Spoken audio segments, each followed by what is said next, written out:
एक बार की बात है। जंगल में बबलू नाम का एक प्यारा सा भालू रहता था।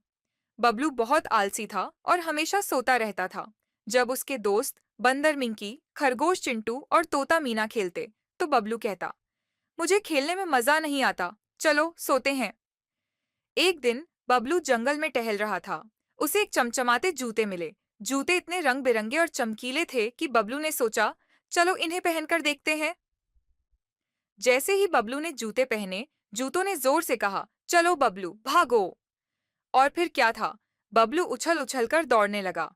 वह चौंक गया और बोला, अरे ये जूते मुझे क्यों दौड़ा रहे हैं? जूते बोले, हम जादुई हैं। हम सिर्फ उन लोगों को पहनने देते हैं जो मस्ती और खेल कूद करेंगे। अब बबलू ने सोचा कि वह खेलना शुरू करेगा।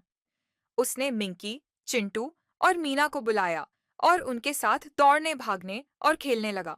वह जूते उसे तेज दौड़ने, ऊंचा कूदने और पेड़ों पर चढ़ने में मदद करते थे। दोस्तों ने कहा, वाह बबलू, अब तुम सबसे मजेदार और एक्टिव हो गए हो। बबलू खुश होकर बोला, मुझे समझ आ गया कि खेल कूद और दोस्तों के साथ समय बिताना कितना मजेदार है। अब मैं आलसी नहीं रहूंगा। उस दिन से बबलू और उसके दोस्त हर दिन खेलते और मस्ती करते। और हाँ, जादुई जूते अब बबलू के सबसे अच्छे दोस्त बन गए थे। सीख, खेल कूद और मस्ती करना जरूरी है, क्योंकि यही हमें खुश और स्वस्थ बनाता है।